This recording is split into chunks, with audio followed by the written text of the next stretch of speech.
Ok, bueno, bienvenidos a todos.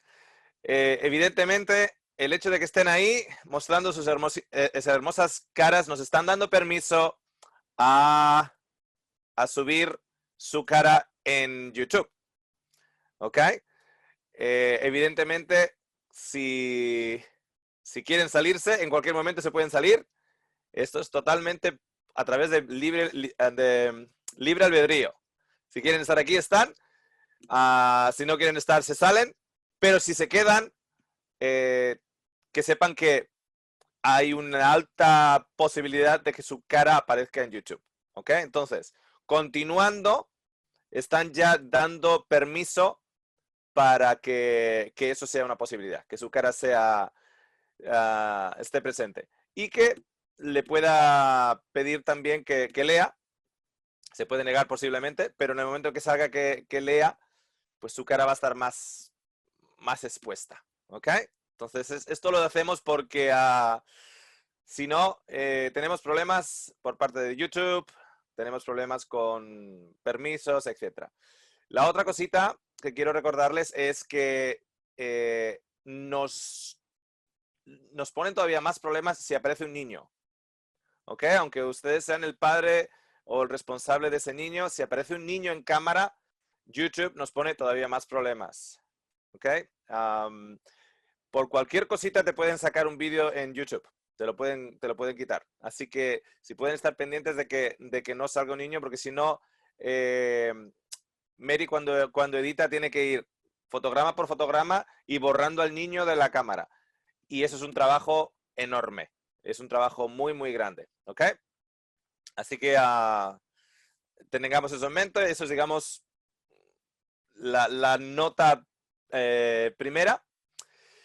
Y ahora me gustaría que invitarlos a todos a esta pequeña presentación titulada Ama a tu enemigo. ¿Ok? Vamos a comenzar con una oración. Os invito a que me acompañen en ello. Te quiero dar las gracias, Señor, porque viniste a mostrarnos que tu reino no es de este mundo. No actúa bajo los principios de este mundo y nos regocijamos y nos alegramos de ello porque vemos cómo los principios de este mundo, lo que han hecho a este mundo y a las personas en este mundo. Señor, te damos las gracias por tu espíritu y por tu palabra, que nos guía a la verdad de tu deseo, a la verdad de tu voluntad, a la verdad de lo que quieres que sea para con nosotros. Felicidad y buenaventuranza entre los hombres. Te lo agradecemos en el nombre de Jesús. Amén. Años atrás estaba en una iglesia y después de acabar me estaban dando la mano la gente según iba saliendo de esa iglesia y me decían pues gracias por el mensaje o bendiciones o lo que sea. Pero siempre hay alguien que como presentador de temas, uno se pregunta si están ahí para escuchar o simplemente para pasar el tiempo. Porque en lugar de referir cualquier cosa al tema que había sido presentado, me dijo, ¿tú sabes las diferentes versiones de la Biblia? Y le digo, ¿a qué te refieres? O sea, es como que, como decimos en España, ¿de dónde vienes? Manzanas traigo. O sea, nada que ver. Yo acababa de acabar un mensaje y viene este señor, me da la mano y lo primero que me dice es, ¿tú sabes las versiones de la Biblia? Le digo, ¿a qué te refieres con las versiones de la Biblia? Me dice, bueno, tienes la nueva versión internacional, tienes la Reina Valera del 1901, tienes la Reina Valera del 60, tienes la Biblia de las Latinoaméricas, etcétera. Luego tienes en inglés, pues tienes el King James, el New King James, New International Version, Revised Version, New Living Translation, un montón de traducciones. Le digo, sí, estoy al corriente, o sea, era en inglés, entonces yo le decía, estoy al corriente de versiones en inglés, versiones en español, que hay diferentes y diferentes publicadas.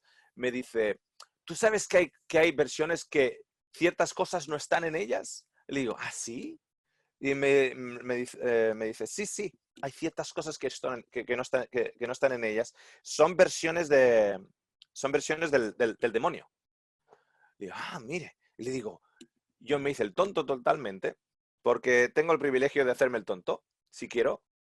Entonces me di la vuelta y había un montón de Biblias con un montón de versiones.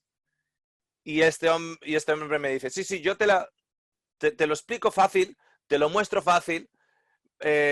Vamos a coger un número de versiones de atrás. O sea, a todo esto, la gente esperando para darme la mano porque acababa de acabar un sermón. Pero este señor, pues, como te digo, siempre hay gente que van a los mensajes y tienen su idea aquí y no les vas a cambiar para nada, aunque no tenga nada que ver. Y le digo, oye, ¿por qué no me coges la versión internacional? Y dice, esta es una de las peores, me dice. Le digo, wow, quiero saber si está este versículo. Y le digo, ¿puedes ir a Mateo 5? Y el tipo rápidamente coge la Biblia, la nueva versión internacional, va a Mateo 5 y le digo, quiero que lees si está en el versículo 43 de Mateo 5 lo siguiente. Oísteis que fue dicho, amarás a tu prójimo y aborrecerás a tu enemigo. Pero yo os digo, amar a vuestros enemigos, bendecir a los que os maldicen, haced bien a los que os aborrecen y orar por los que os maltratan y persiguen, para que seáis hijos de vuestro Padre Celestial, que envía su sol sobre malos y buenos y manda la lluvia sobre justos e injustos. Y él dice, bueno, esa no la sé. Eso no sé si está ahí o no. Vamos a mirar, me dice. Y lo mira y efectivamente me dice, bueno, esa sí está. Le digo, mira a ver en la New Living Translation. Y coge la New Living Translation. No, en la New Living Translation sí está. Le digo, mira a ver si está en la Revised Version. Y va y dice, sí, en la Revised Version sí está. Le digo, o sea, esa sí está. Y dice, sí, pero hay muchos que no están. Y le digo, hermano, ¿usted ama a su enemigo? Y me dice, ¿qué tiene que ver eso? Te estoy hablando de Bible versions. Y le digo, ya. Pero no son las cosas que no están las que nos preocupan. A mí lo que me preocupa en las cosas que sí están. Las que sí están, las que me preocupan. ¿Usted ama a su enemigo? Y me dice, es que no estamos discutiendo eso. Digo, ¿usted tiene al Papa en su lista de oración? Y casi se me atraganta el Señor. Cuando le dije que si tenía al Papa en la lista de oración, casi el Señor se me atraganta. Y cuando le dije, ¿usted ora? ¿Usted bendice a aquellos que le maldicen? Se dio la vuelta y se fue. La manera más rápida. ¿Por qué? Porque en el momento en el cual empiezas a discutir de Biblias, ese señor te va a dejar ahí por un montón de tiempo hablando de Biblias. Pero cuando hablamos del corazón, y el pecado escondido del corazón de ese hombre era que no amaba, que aborrecía a otro individuo, que estaba por encima, se sentía por encima de otro individuo. Cuando eso era lo que tenía que ser expuesto, se dio la vuelta y se fue. Yo le llamo a eso el síndrome del hijo mayor. ¿Ustedes conocen el síndrome del hijo mediano? El síndrome del hijo mediano es bien conocido en psicología, en el cual tú tienes 3 hijos. Entonces, tienes el hijo mayor, que es el primogénito. Luego nace el segundo, que es el bebé. Es el bebé, etc. Pero luego nace el tercero. Entonces, el bebé se queda en tierra de nadie. El bebé se queda en tierra de nadie. No es el bebé ánimo, ya no es el bebé y ya no es el mayor tampoco. Es el síndrome del hijo del medio. Es como que me quieren a mí como al mayor, al primogénito, o me quieren a mí como el bebé. Mi hija mediana es la que por cara, etcétera, más se parece a mi esposa y por tiempo pensó que era adoptada porque era la del medio, la hija del medio. ¿Ok? Si ustedes tienen 3 hijos, se dan cuenta que el que rompe un poco el molde es el hijo del medio, en gran mayoría de los casos. El hijo del medio rompe un poquito el molde. Pero está el caso del hijo mayor, el síndrome del hijo mayor. El síndrome del hijo mayor, que por muchos años yo lo tuve, es ese que va abriendo camino para el resto.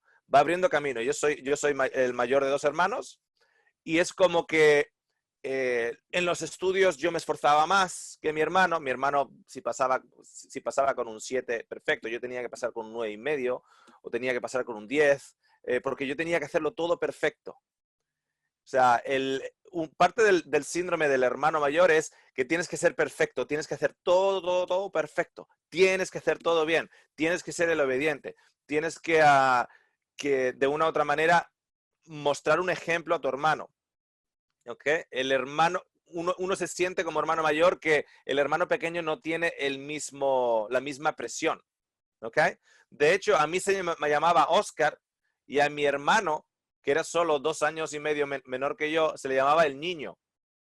Y recuerdo una ocasión en la cual eran Navidades, era la primera vez que mi esposa Verónica estaba conmigo en España y mi abuela estaba en la mesa y nos sentaba. Mi abuela era la matriarca, entonces nos sentaba a todos. Entonces, Oscar y Verónica aquí. El niño se sienta aquí. O sea, mi hermano ya era mayor, pero era el niño, seguía siendo el niño. Y mi esposa recuerdo que me mira a mí y me dice, ¿quién es el niño? Dice, el niño es mi hermano, que tenía un afeitado más extenso que el mío. Era el niño, él seguía siendo el niño. ¿Ok? Entonces, el hermano mayor tenía esa presión, esa responsabilidad, etc. Y quiero que vengáis conmigo a Lucas capítulo 15, porque en Lucas capítulo 15 tenemos una historia.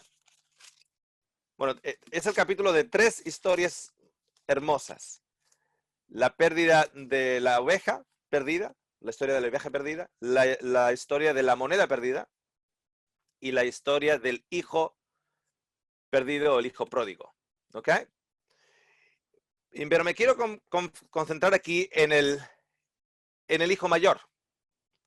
Si venís al versículo 25 de Lucas 15, versículo 25.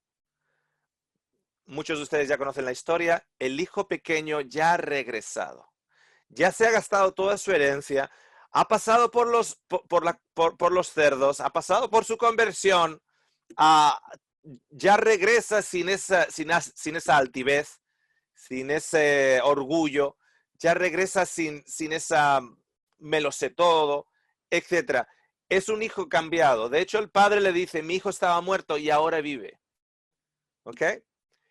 Y luego prepara fiesta para el hijo pequeño porque ha venido, ha regresado. Y fijaos ahora en Lucas 15, 25. El hijo mayor estaba en el campo. Cuando vino y llegó cerca de casa, oyó la música y vio las danzas.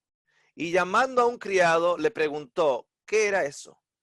Y él le contó, tu hermano ha vuelto y tu padre mandó matar al becerro grueso por hacerlo, por haberlo recibido sano.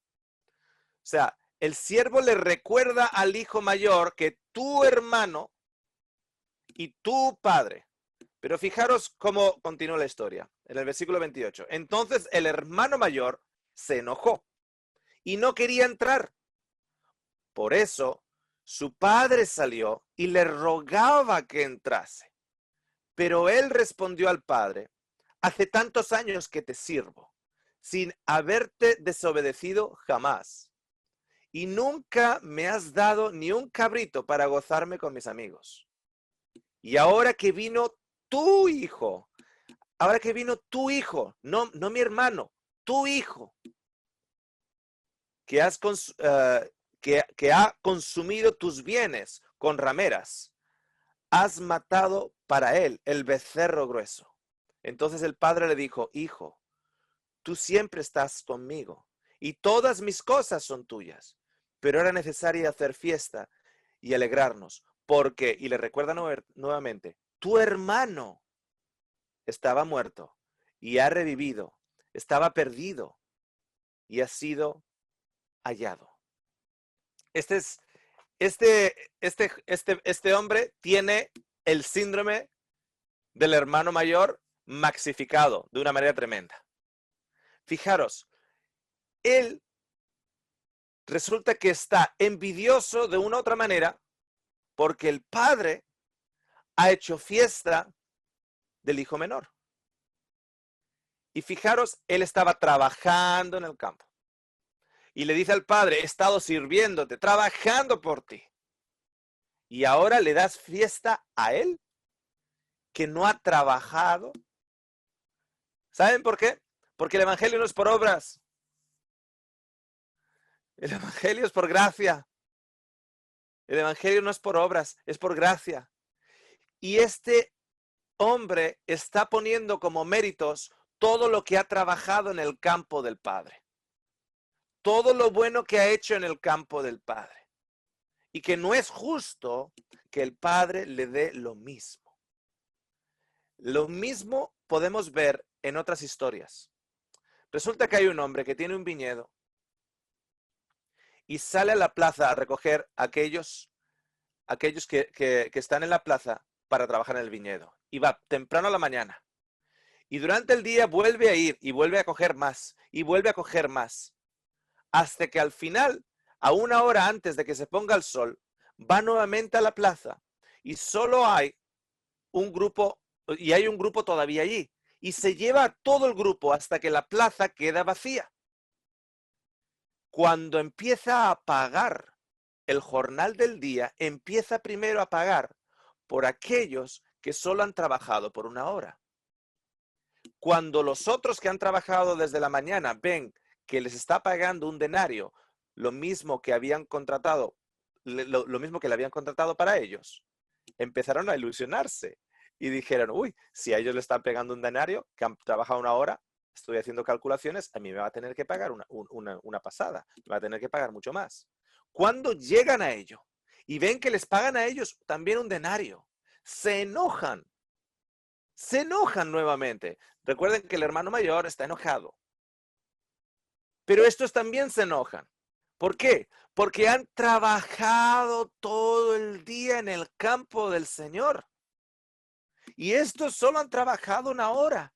Nosotros hemos pasado por el calor del día, trabajando por el calor del día. ¿Se dan cuenta dónde está el énfasis nuevamente? En lo que ellos han hecho, en lo que ellos han trabajado, en las obras de sus manos. Y cuando dicen eso, resulta que el dueño le dice, pero si yo quedé de acuerdo contigo en un denario, ¿por qué ahora tu ojo es malvado? Porque le estoy dando un denario al otro, ¿no puedo hacer yo lo que quiera con mi dinero? O sea, es como que se enojan, no por no haber recibido ellos lo que ellos tenían que recibir, sino se enojan porque el otro también lo recibe. Eso, no sé, pero mi abuela diría, qué envidiosos, qué envidiosos. Quiero que vengan conmigo a Filipenses capítulo 2, versículo 12. Dice lo siguiente.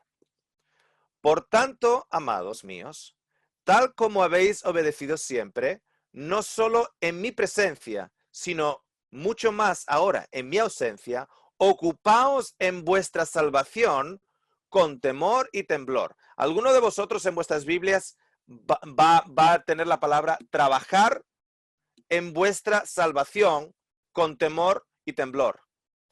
Y hay gente que ha usado este versículo para enfatizar las obras. Para enfatizar las obras. ¿Viste? Aquí pone, trabajar, afanaros en vuestra salvación con temor y temblor. Pero en realidad no tiene nada que ver con obras, es una expresión. Es una expresión.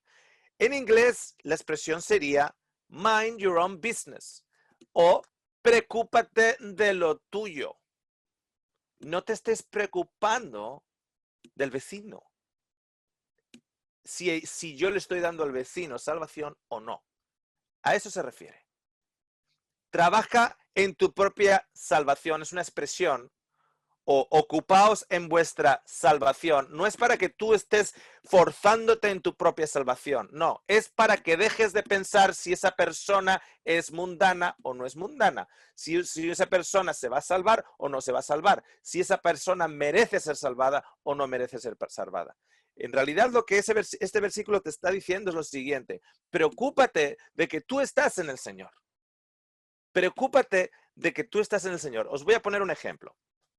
En el libro de Juan es cuando vemos como a Juan, como Pedro, le dice Jesús, después de resucitado, en el lago de Galilea, le pregunta 3 veces: Pedro, ¿me amas? Y Pedro le contesta: Pedro, ¿me amas? Y Pedro le contesta: Pedro, ¿me amas? Y Pedro le contesta. Llora y el Señor le restituye a Pedro. Y de repente, cuando Pedro ya está restituido, cuando él ya siente que en sí que ha recibido ya ese perdón de Jesús por su traición, etcétera, cuando ya se siente más cómodo, va y pregunta: oye, ¿y de ese qué? Pregunta de Juan. ¿Y de ese qué va a pasar? ¿Qué va a pasar con Juan? Y siguen caminando y Jesús le dice a Pedro: si yo quiero que éste viva hasta el final, no es tu asunto. Preocúpate tú de tu asunto. Preocúpate tú de tu ministerio. Preocúpate tú de que tú estás de que tú estás en los caminos del Señor. No te preocupes si yo decido que Juan viva hasta el final o no. Eso es entre yo y Juan. Juan es mi hijo como tú eres mi hijo, pero yo me preocupo de Juan. Tú no te preocupes de Juan en ese aspecto. En este aspecto. ¿Me entendéis este momento? Es en el aspecto de yo tengo que estar mirando al vecino si el vecino está salvo o no. No.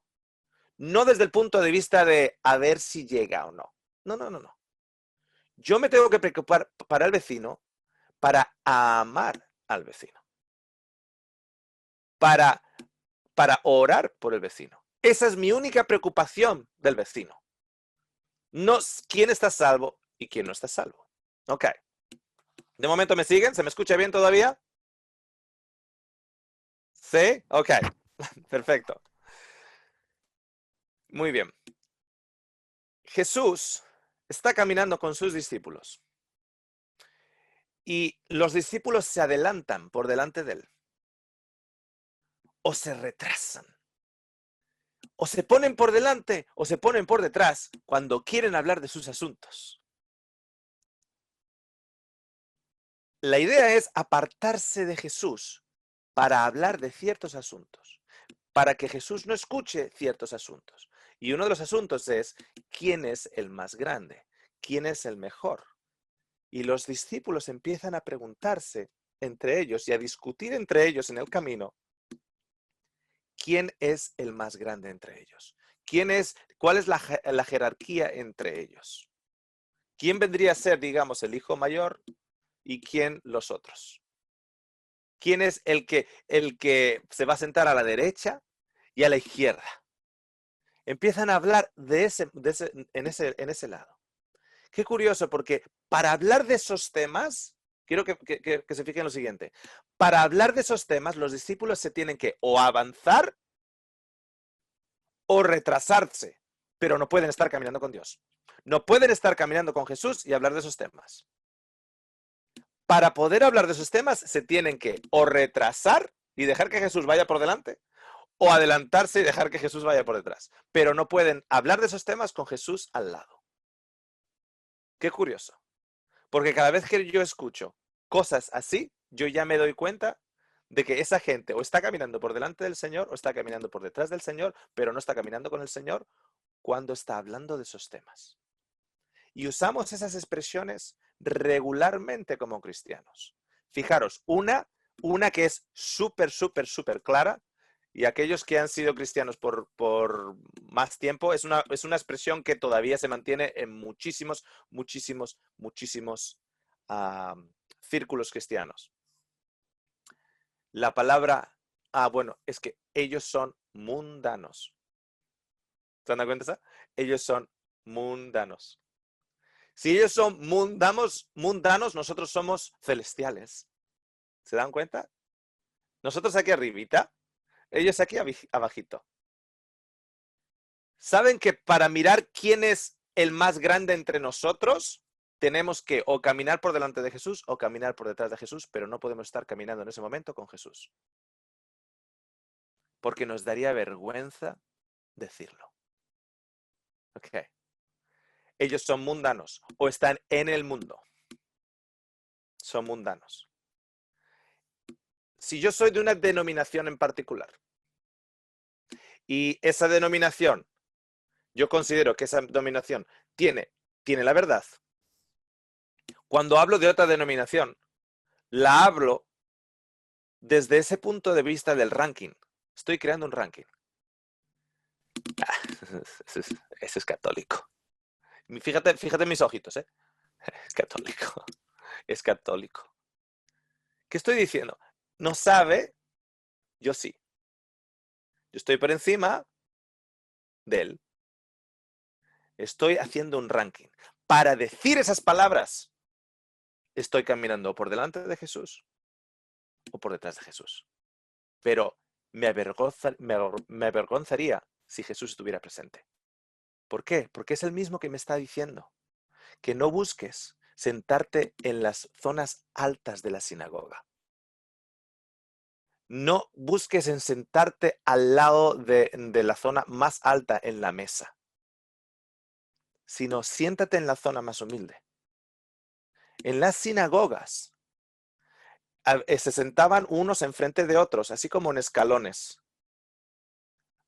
Y la razón era porque los más altos en la sinagoga se sentaban arriba y los más bajos en la sinagoga se sentaban a sus pies. Por eso Jesús hablaba de aquel que se sentaba y se alzaba en las sinagogas en lo más alto, comparado con el humilde que se golpeaba el corazón y pedía la misericordia de Dios. Y de los dos, ese último es el que se fue a casa justificado. Ok, fijaros lo siguiente. Si damos un premio, vamos a ver, tenemos ahí una persona que se llama Ruth. Ok. Si le damos un premio de la humildad a Ruth, si Ruth recibe el premio de la humildad internacional y aparece a recibir el premio, se acabó el premio de la humildad, porque le hemos dado el premio de la humildad y ella no fue suficientemente humilde para no ir. No, ella fue a recibirlo. Es como decir, estoy orgullosísimo de ser humilde.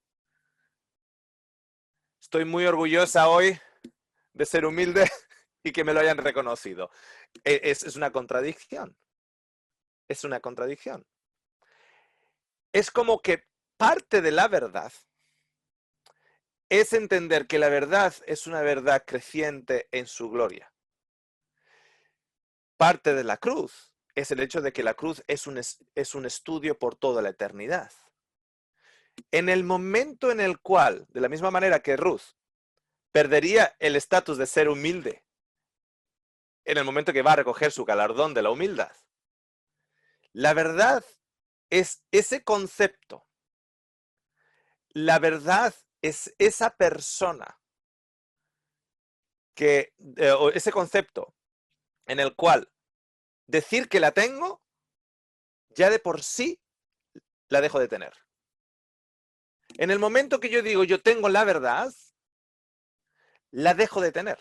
¿Por qué? Porque la verdad incluye el hecho de que nosotros no estamos sonando nuestra propia trompeta. Si estamos sonando nuestra propia trompeta, vamos en contra de lo que la vida de Jesús nos muestra. Jesús dijo repetidamente, yo no vengo a traer testimonio de mí. Jesús dijo, yo no vengo a hacer testimonio de mí. Él tenía la verdad, él era la verdad, y sin embargo no venía a traer testimonio de él. Venía a traer testimonio del Padre. Nosotros no estamos aquí para traer testimonio de nosotros. Estamos aquí para evidenciar que el Espíritu Santo está en nosotros trayendo testimonio de Cristo. Si nosotros estamos trayendo testimonio de nosotros mismos, eso en sí demuestra que no tenemos a Cristo. Eso así demuestra que no tenemos el Espíritu Santo, porque el Espíritu Santo ha venido, ha sido dado para nosotros dar testimonio de Cristo. ¿Cómo sabemos que tenemos el Espíritu Santo? Cuando estemos dando el testimonio de Cristo, no el nuestro. No el nuestro. Fijaros, somos el remanente, hermanos. Y lo único que falta cuando yo digo esa palabra es que 4 trompetas suenen detrás mío. Somos el remanente. Estamos dando testimonio de nosotros mismos. Hermanos, porque nosotros, como tenemos la verdad,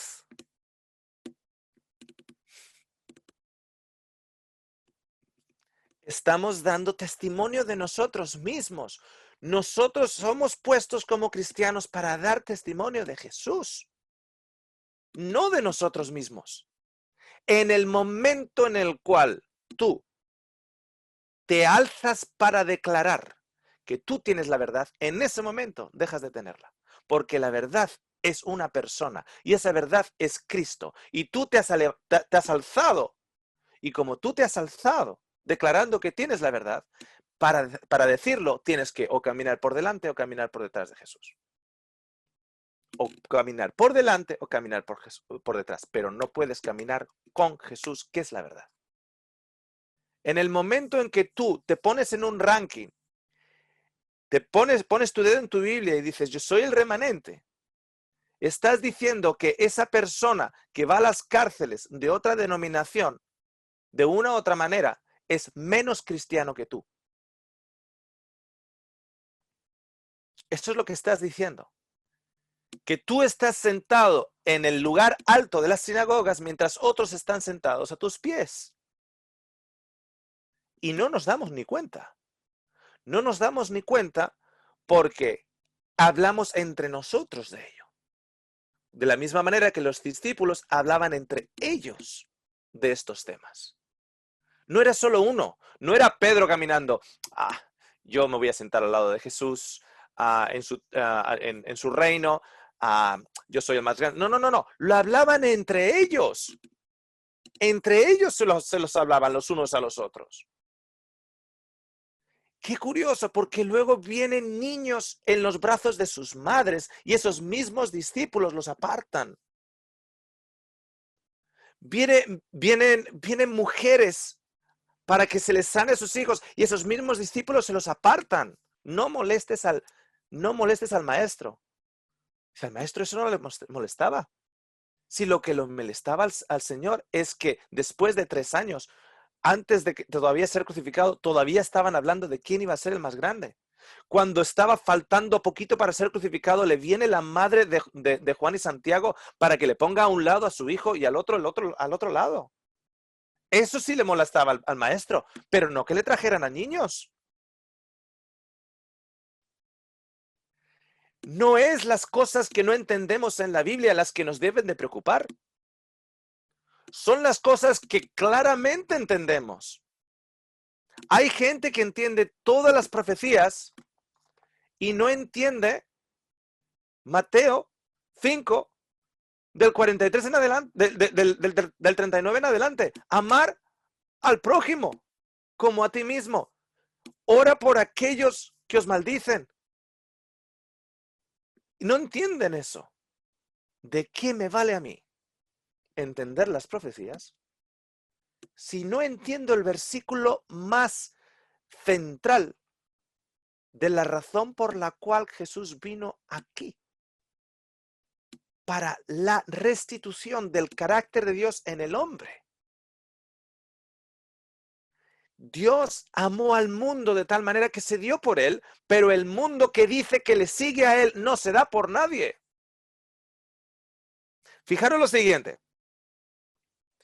Los últimos dos mensajes, Uno es la verdad del Evangelio y el otro es el testimonio de un ex fariseo. Y evidentemente, ambos mensajes van a causar espinas en ciertas personas. Porque dicen, bueno, es que las obras son necesarias. Porque ahí está Santiago, que nos dice, yo te muestro mi fe por mis obras. Yo te muestro mi fe por mis obras. Quiero que vean lo siguiente. Lo que Pablo está diciendo es, o lo que Pablo no está diciendo es lo siguiente. Yo te muestro mi fe por hablar de mis obras. Santiago no dice eso. No dice, yo te muestro mi fe por hablar de mis obras. No, no, no. Yo te muestro mi fe mostrándote mis obras, no hablando de ellas. ¿Os habéis dado cuenta? No hablando de ellas. Tú dime a una persona, muéstrame a una persona que esté continuamente con la doctrina de que las obras son importantes si no es un evangelio barato. Las obras son importantes, las obras son importantes. Tú muéstrame a esa persona y yo te digo que esa persona es una persona que habla de obras y no muestra obras. Habla de obras y no muestra obras. Porque la persona que está en la cárcel visitando al encarcelado, la que está en el hospital limpiando el pañal de un enfermo, la que está acogiendo en su casa a una persona que ha encontrado en la calle, la que está alimentando a una persona que tiene hambre, a una familia que tiene hambre. Esas personas no hablan de obras. Esas personas no hablan de obras. Esas personas muestran su fe mostrando sus obras, no hablando de ellas. Tenemos dos grupos de obras. El grupo número 1, grupo A, le vamos a llamar. El grupo A de obras es lo que Jesús nos dice en Mateo 25. Visitar al enfermo, dar de comer al hambriento, visitar a aquellos que están en la cárcel, vestir al desnudo. Esas son las obras A. Son las obras A por las cuales Él hace separación entre las ovejas y las cabras. Ahora, las obras B, ¿qué tengo que comer para ser santificado? ¿De qué manera yo me tengo que vestir para ser santificado?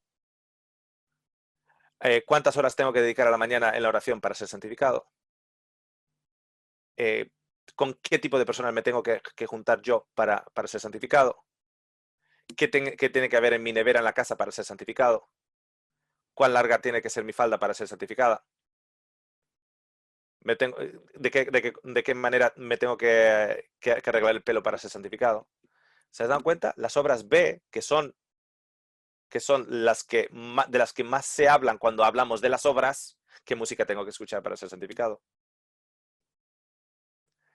Esas obras B son las que se hablan y todas son centradas en ¿quién? Yo. Centradas en mí. Para yo ser santificado. Mientras que las obras A, de las que ese tipo de personas nunca hablan, están destinadas al otro. Están destinadas al vecino, al enemigo o al prójimo. Pero esa gente no habla de obras, porque muestran su fe, mostrando las obras, no hablando de ellas. Así que cuidado con hablar mucho de obras, porque en España decimos, dime de lo que presumes y te mostraré lo que careces. Dime de lo que presumes y te diré lo que careces.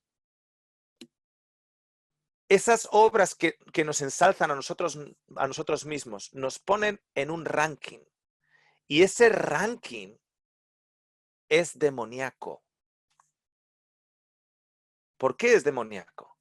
Porque cuando nosotros vemos la historia de Lucifer y su caída, En realidad, él creía que no estaba cayendo, él creía que estaba subiendo. O sea, en la misma descripción que está describiendo la caída de Lucifer, en realidad Lucifer está pensando que está ascendiendo por encima de los ángeles, está ascendiendo por encima de la montaña y está ascendiendo por encima de Dios. Él se cree en su mente que está ascendiendo y es la descripción de su caída.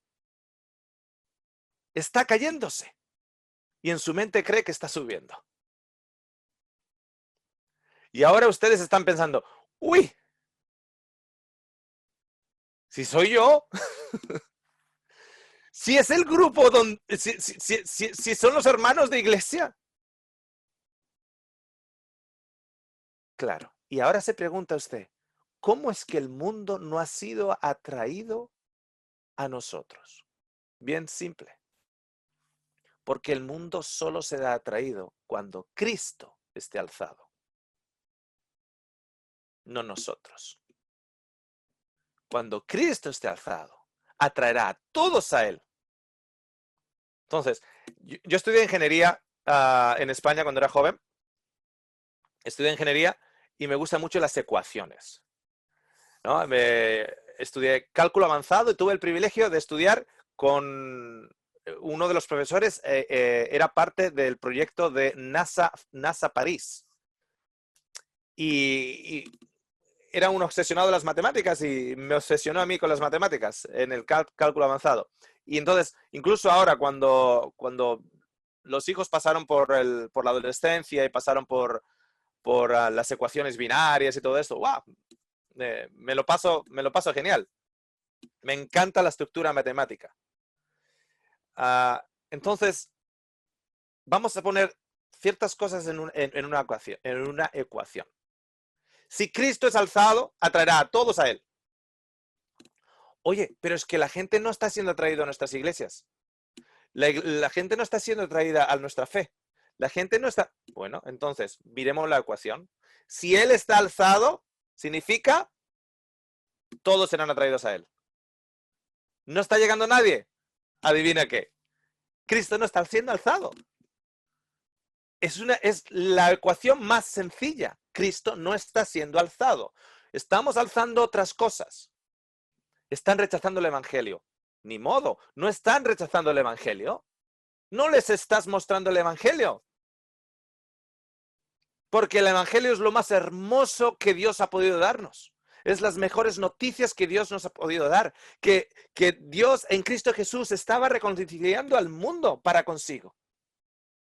Es lo más hermoso que Dios ha podido dar a este mundo. Pero estamos alzando otra cosa. Y como estamos alzando otra cosa, lo que el mundo no ve es que lo que el mundo no ve es el amor de Cristo en nosotros. Eso es lo que el mundo no ve. Y como no tenemos el amor de Cristo, no atraemos a nadie. A nadie. Ok. Fijaros ahora una historia que nos crea otra ecuación. Tenemos a Simón, llamado el Simón el fariseo o Simón el leproso. Él está haciendo una reunión, una cena para Jesús y Lázaro.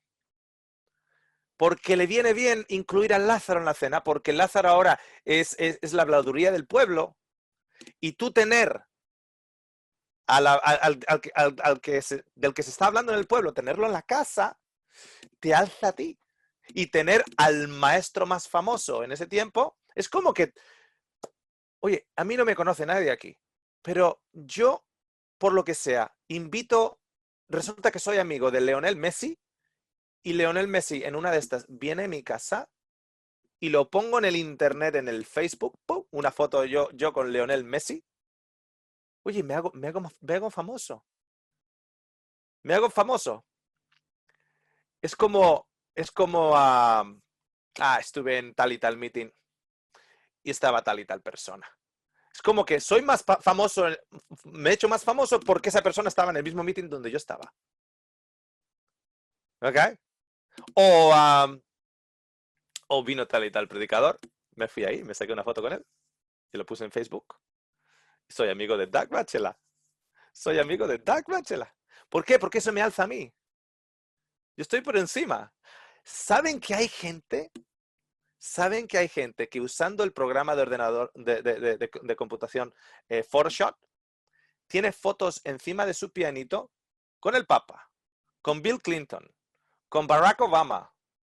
Tiene fotos con Usain Bolt. Tiene fotos con todas las gentes de todo. Con Michael Jordan. Tiene fotos con todo el mundo. Lo único que tiene que hacer es en ese programa de ordenador coger una foto de esa gente e insertársela en la foto. Y los tienen encima de su piano.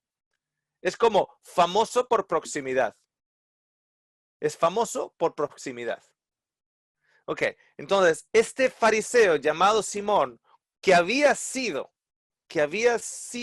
sanado por Jesús de lepra. Hay gente que especula que puede que fuera uno de los 9 leprosos que no se dieron vuelta para dar las gracias. Pero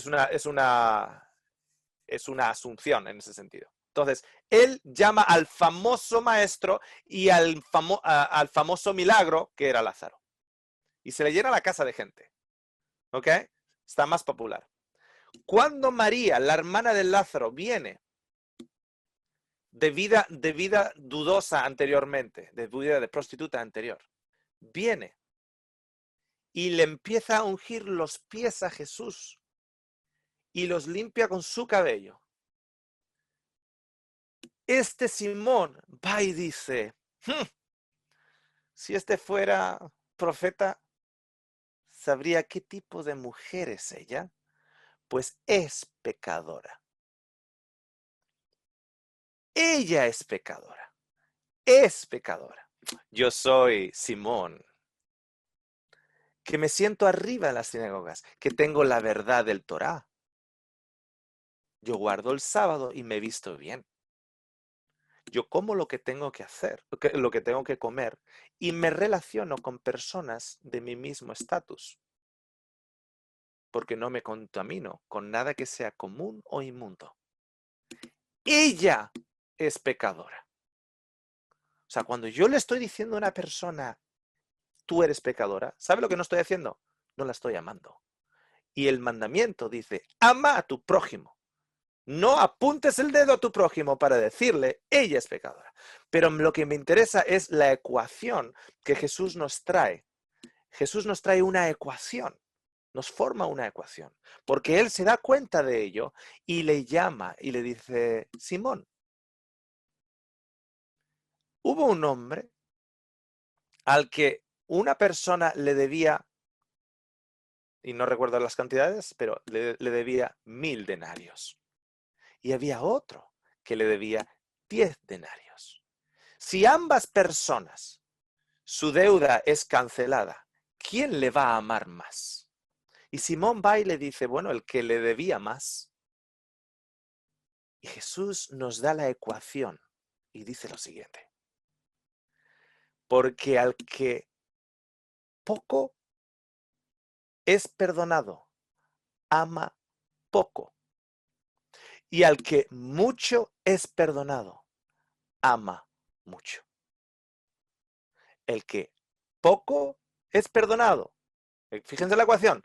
Poco es perdonado, ama poco. El que mucho es perdonado, ama mucho. Ahora, la pregunta es clara. ¿Por qué se nos acusa de ser una iglesia cristiana donde no se encuentra mucho amor? Mira la ecuación. Es simple. Es que no encuentro amor en la iglesia. Es que no se muestra amor en la iglesia, hermanos. De hecho, además, se predica en contra de ello. ¡Ah! Dios es amor, Dios es amor, Dios es amor. Paremos de tanta. Hasta se dice que no haya que predicarlo. Hasta no podemos predicar de que Dios es amor. Bueno, eso ya lo sabemos. Eso ya sabemos que es amor. Ahora vamos a cosas más importantes. Vamos a cosas más importantes. O sea, no solo no se muestra amor, si encima se prohíbe o te ridiculizan o te dicen que tienes un evangelio barato, etcétera, porque hablas del amor de Dios. Entonces, siguiendo la ecuación es bien sencillo. ¿Por qué no hay amor? Porque poco se nos ha perdonado. porque poco se nos ha perdonado. Es así de simple.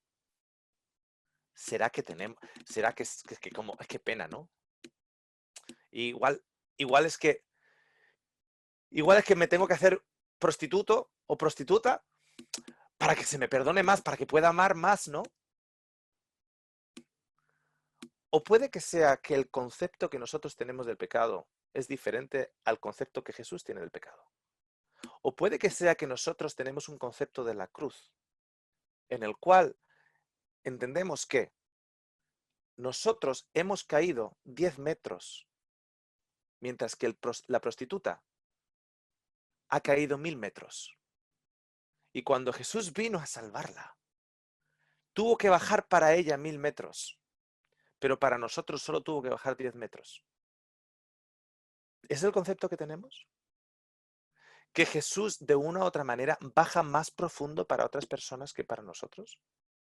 Porque si ese es el concepto que nosotros tenemos un concepto totalmente diabólico. Porque de una u otra manera nosotros en el agujero nos creemos que estamos por encima de otra persona. Y nosotros en nuestro propio agujerito no podemos salir de él. Y la otra persona en su agujero particular tampoco. Y decimos, no, es que esa persona está a 1000 metros de profundidad, entonces Jesús tuvo que bajar más para abajo. Qué pena, ¿no? Qué pena. Igual es que lo que tenemos que hacer es escarbar más para abajo y darnos cuenta que en realidad estamos en una plataforma falsa. Que si escarbamos y pisoteamos fuerte, esa plataforma cae y caemos nosotros también a 1000 metros. Que no hay diferencia entre nosotros y la prostituta. De hecho, Pablo se aferra a ese concepto con tanta fuerza que cuando le habla a Timoteo en la epístola, le dice que yo soy el jefe de los pecadores. Yo soy el campeón de los pecadores. Soy el más grande de los pecadores. El más grande de todos. Ok. Quiero que piensen lo siguiente. Si Pablo se consideraba a él mismo el más grande de los pecadores, significa que para Pablo, en su conciencia, Jesús tuvo que bajar lo más bajo para rescatarle a él. Y no solo eso, sino algo maravilloso, que para Pablo nadie era más pecador que él. Para Pablo no había ser humano más pecador que él. Por lo tanto, si Cristo me pudo perdonar a mí y sacarme a mí del hoyo, ¿cómo no voy yo a estar interesado en que en ayudar a Cristo a comunicar las noticias de que hay rescate para el vecino mío, por muy pecador que sea? Pablo tuvo una conciencia de su pecado. Simón el fariseo no. Simón el fariseo no tuvo conciencia de su pecado. Es curioso porque tenemos una chica joven llamada María. Su hermana se llama Marta, su hermano se llama Lázaro. Es joven, pura, virgen. Y resulta que, de una u otra manera, un hombre respetuoso en el pueblo, fariseo en el pueblo, abusa de ella. Cuando abusa de ella pierde su pureza, pierde su virginidad. Y en esa época, eso significa que esa persona ya no puede ser, ya no puede casarse. Es impura, nadie la va a querer, no va a querer esposo, no va a haber esposo que la quiera. Y se va a Magdala, porque Magdala es un cruce de caminos donde todas las caravanas de especias y productos, etcétera, paran en Magdala. Vendría a ser Las Vegas o vendría a ser un cruce de caminos bien popular. Y los viajeros paran y se hospedan y usan a mujeres. Y ahí va María, la que era hija del mismo padre y la misma madre que Lázaro y Marta. porque le han quitado la pureza, le han quitado la virginidad, le han quitado todo. Y resulta que llega allá y en Magdala se convierte en María Magdalena, la prostituta, o María de Magdala, porque Magdala era como Nazaret. ¿Algo bueno puede salir de Magdala? Y resulta que esa misma María, cuando es redimida por Cristo, cuando es alzada y levantada en Cristo, esa misma María es la única que se da cuenta de que Cristo ha estado prestando atención.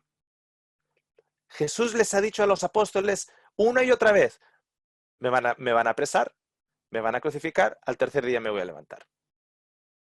Y los apóstoles ni se enteran. Y María se da cuenta. Y lo unge a Jesús antes de que lo maten. Lo ungen antes. Y fijaros quién abre la boca.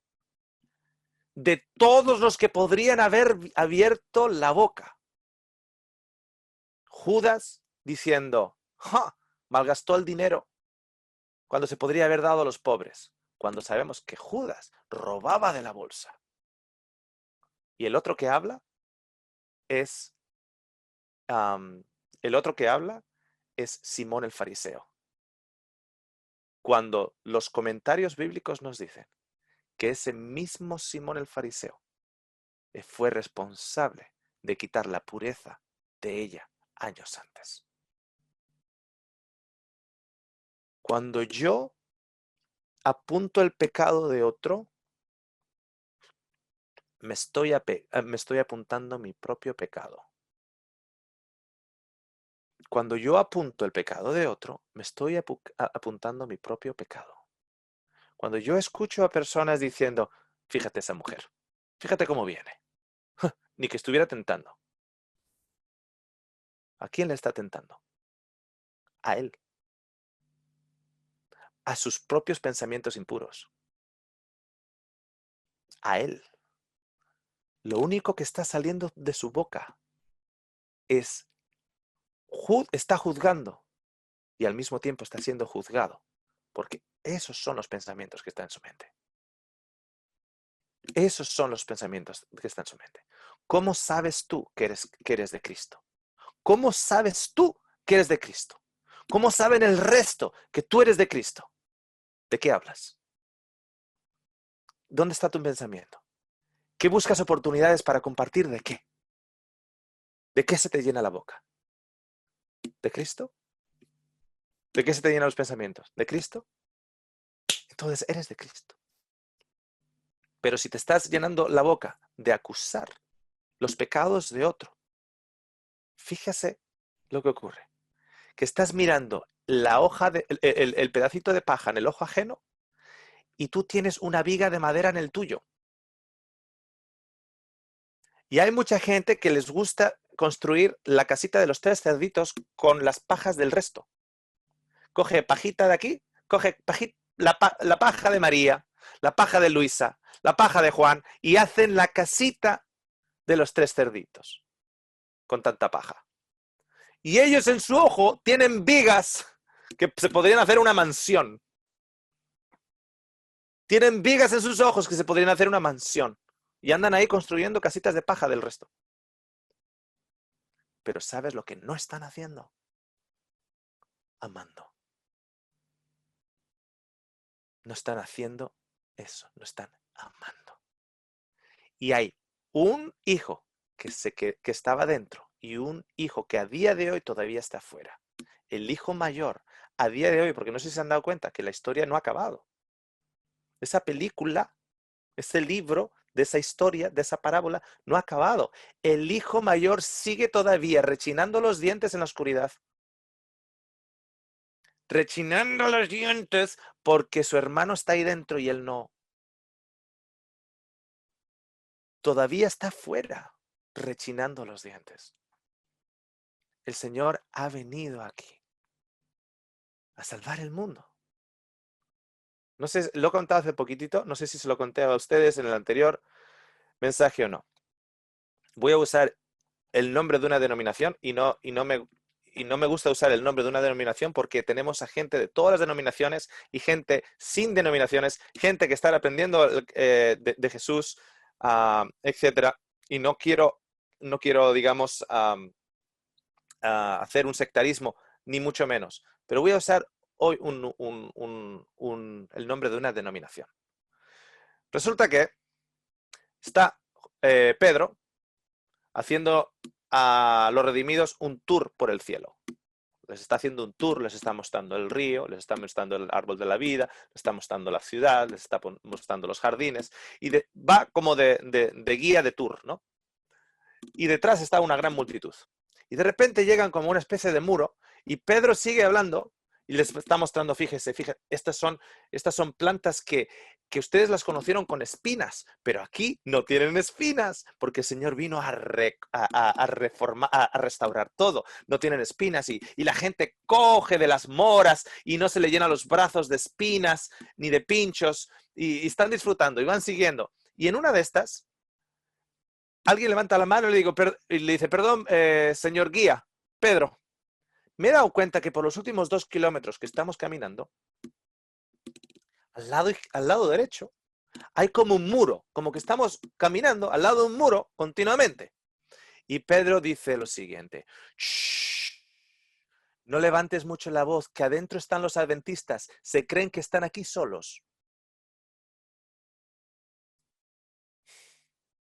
Se creen que están ahí dentro solos. Se creen que el poder de salvación del Padre está limitado a unos poquitos. Ese exclusivismo, eso en sí, si es un exclusivismo que tú tienes, eso te descualifica para entrar. ¿Se das cuenta? Eso mismo te descualifica de entrar. Ese exclusivismo. Es el amor de tu prójimo el que te permite entrar con tu hermano a disfrutar con tu padre en la casa del padre y del ternero grueso en la historia.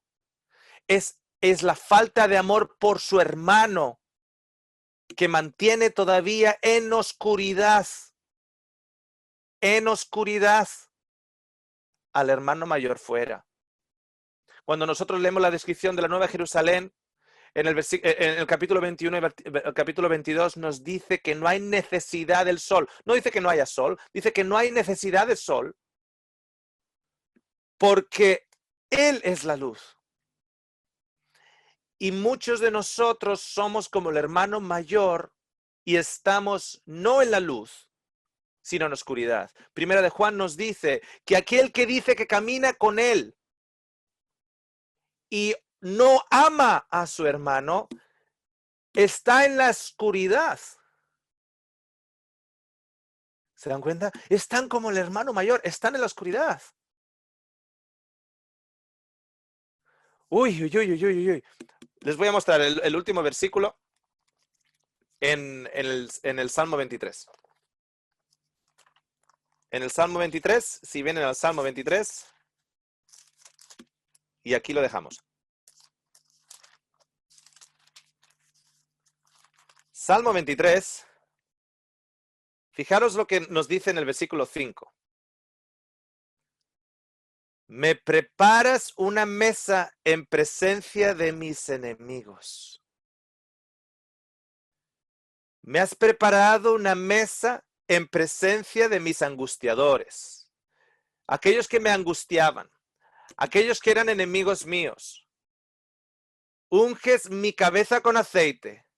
Mi copa está rebosando. ¿Dónde está esa mesa? Fijaros. ¿Dónde está esa mesa donde está comiendo, donde su copa está rebosando? La bondad y el amor me seguirán todos los días de mi vida y en la casa del Señor viviré por siempre. ¿Dónde está? ¿Dónde está Él? ¿Dónde está Él? Está en la casa del Señor. ¿Dónde está esa mesa? La mesa del Cordero que el Señor ha preparado. Oigan, y aquí nadie se pregunta qué hacen los enemigos ahí. Porque esa mesa está hecha en la presencia de sus enemigos. Aquí nadie se ha preguntado por qué los enemigos están ahí. ¿Qué hacen los angustiadores ahí? ¿Qué hacen mis angustiadores ahí? Aquellos que me han angustiado, que están ahí viéndome comer. ¿Me están viendo comer a mí? Oye, pues no sé. Pero igual es que yo no voy a disfrutar de la comida si mis angustiadores están ahí. ¿Ustedes han ido alguna vez a una boda? Van a la ceremonia, etcétera, y luego van a la recepción de la boda, ¿no? Donde van a servir la comida. Y antes de entrar, tienen las listas en qué mesa te sientes, en qué mesa te sientas. Y tú vas ahí agarradito de tu esposa, etcétera, y vas buscando tu nombre y pone, ok, mesa 7, ok, mesa 7, y vas a la mesa 7. Oye, y Maruja está en la mesa 7. Madre, madre, madre, Maruja en la mesa 7. Pues ya me ha dado la boda. Ya me ha dado la boda. Y fíjate, que vino además con el Emilio. Maruja y el Emilio, los dos. Y tú estás desesperado porque quieres disfrutar de esa boda. Tú estás desesperado para ver quién te cambia. Para ver quién te cambia. Oye, Juan, mira, ¿tú en qué mesa estás? Yo estoy en la 15. Oye, ¿a ti te importa sentarte en esta mesa? Y va Juan y mira la lista y dice, uy, si está el Emilio y la Maruja ahí. No, no, no, ni loco. Ni loco, ni loco, ni loco. Yo he venido aquí a disfrutar. No amargado, no a ser amargado. Pero ¿se ha dado cuenta aquí que el Salmo 23 te prepara la mesa en presencia de tus angustiadores? ¿En presencia de tus enemigos? ¿Cómo puede ser que nos quiere amargar la boda del Cordero? Nos las quiere amargar. Como me pone a mí en la lista, anda que no es larga la mesa, una mesa que no, ni mis ojos no pueden llegar hasta el fin, anda que no tenía opciones y mira con quién me sienta. ¿Sabes por qué? Porque yo no voy a tener ningún problema. Porque aquí en vida yo oré por mis enemigos. Yo amé a mis enemigos y oré a mis enemigos. Y lo más asombroso de todo es lo siguiente. Esto es lo más asombroso de todo. Que creo saber al lado de quién se va a sentar Pablo. No sé si será el justito al lado, pero esto que se forman las mesas, esto que se forman las mesas de boda en la cual tú puedes hablar justo con el de al lado y puedes hablar el que está 2 o 3 personas para allá. Creo saber quién se va a sentar cerquita de Pablo o quién va a ser sentado cerquita de Pablo. ¿Saben quién? Esteban. Esteban, porque Saulo, el antiguo, o sea, el Pablo antiguo, Saulo, estaba ahí agarrando las capas de aquellos que le estaban apedreando a Esteban. Y Saulo fue el que escuchó, perdónale, Señor, porque no saben lo que hacen. Según Esteban vio la gloria de Dios. Y lo último que Esteban vio fue a Saulo y al resto con sed de sangre apedreándolo. Y lo que Esteban hizo fue amarles, orar por ellos. ¡Wow! El Señor contesta oraciones, claro, las suyas, no las tuyas. Las suyas contesta. Las que están basadas en su espíritu, las que están basadas en su plan, las que tienen entre medias orar por tus enemigos, amar a tus enemigos, darle pan y hambre, darle pan y agua a tu enemigo. Esa oración Dios la contestará o aquí o allá. Porque Pablo es el producto de la oración de una iglesia perseguida. Una iglesia perseguida que se acordó que tienes que orar por aquellos que te persiguen. Y el producto de eso es Pablo, el mayor y más grande evangelista de la historia, porque aun muerto todos estos años, sigue trayendo a gente a Cristo a través de sus palabras. Pablo sigue con vida en el evangelismo de él. Ha traído millones en la historia y no para, sigue trayéndolos. Todo porque una iglesia perseguida oró por el perseguidor. Ya lo creo que Dios contesta las oraciones, las que están basadas en su reino. ¡Wow! ¿Cuánto nos queda, del sermón ya nada, pero ¿cuánto nos queda para caminar los caminos del Señor? No nos alcemos por encima de otros. No busquemos las posiciones altas. Y definitivamente no nos creamos menores pecadores que otros. Te invito a, como Pablo, el ángel que mantuvo la comunicación hasta ahora, ya diría, este Óscar no para de hablar. Así que bueno, vamos a hacer la invitación rapidito. Te invito a, como Pablo, considerarte el más grande de los pecadores, rescatado por la sangre de Cristo. No porque seas el más grande y permanezcas ahí, no, no, no. El más grande pecador que ha sido rescatado por Él. Porque si lo puede hacer por ti, tú entonces entiendes que a ti te ha perdonado 1000 denarios. Y los 10 denarios que te debe tu enemigo son fáciles de perdonar. Tú puedes perdonar a tu enemigo los 10 denarios de tu enemigo cuando tú entiendes cuánto Dios te ha perdonado a ti. Para aquellos que no pueden perdonar, la razón es simple, la ecuación es simple. La razón por la cual no puedes perdonar a tu enemigo es porque de una u otra manera tú te crees mejor que él. Y como tú te crees mejor que él, a ti Dios te ha perdonado poquito. Y de ese poquito que te ha perdonado, no hay suficiente para perdonar lo mucho que él te debe.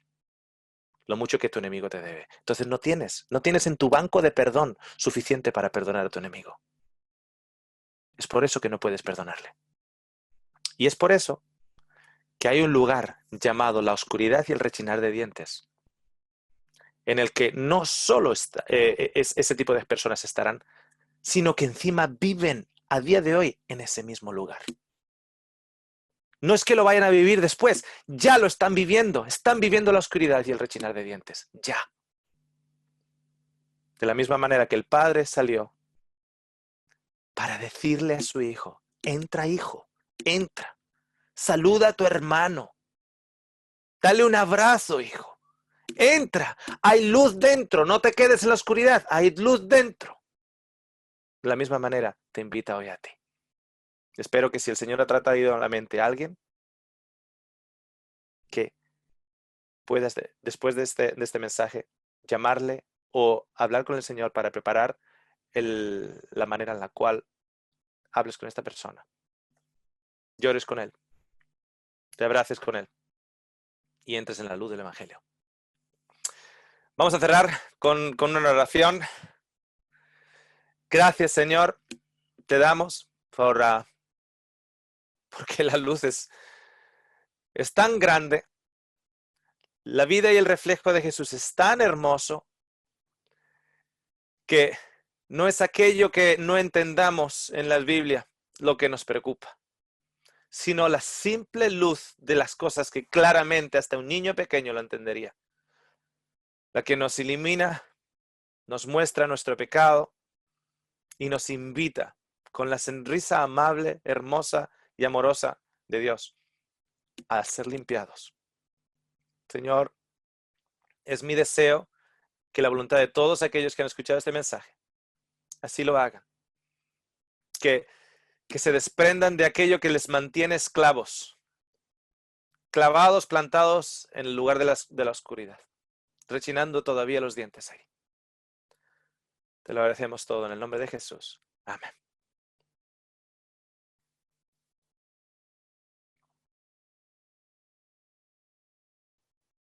Ok, bueno, es un privilegio para mí poder compartir con ustedes.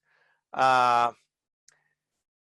es tan hermoso el Evangelio que yo recibo calambres todos los días, porque tengo el privilegio de hablar de Cristo todos los días y recibo todos los días calambres. Y yo sé que muchos de vosotros también tenéis la misma experiencia porque el Señor no es exclusivo. El Señor no es exclusivo. El Señor da para todos sus hijos. Así que se nos llene la boca de Cristo, que estamos viviendo un mundo, en un mundo en estos momentos en los cuales eso es lo que hay que presentar. Lo hermoso es el plan de rescate. Presentar el plan de rescate. Este mundo está cayendo, nosotros lo tenemos, el rescate. O sea, hemos recibido el rescate, ahora compartémoslo. ¿Ok? Un abrazo para todos. La próxima tendremos más tiempo para las preguntas, ¿de acuerdo? Muchas bendiciones. Chao, chao.